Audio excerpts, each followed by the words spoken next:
له بېوزله سره.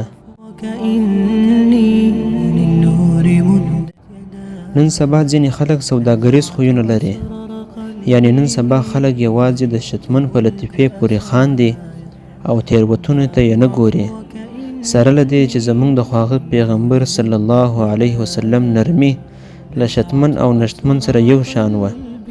موږ باید اریان نشو او د سیرت په زیرولو وګورو چې رسول الله صلی الله علیه وسلم د فقیرانو زړونه هم څنګه لاسته راوړي وو. او تاسې به لیدلی وي چې ډېر شتمن له خپل مزدور سره له دې امله له بخیلۍ کار اخلي چې دغه مزدور څه کار نشي کولی.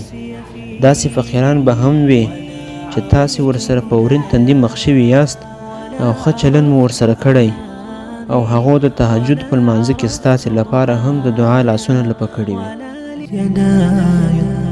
نزعت أسرار قلبي وجئت ألقي أسايا رباه عفوك إني للنور مدت يدايا نزعت أسرار قلبي وجئت ألقي أسايا.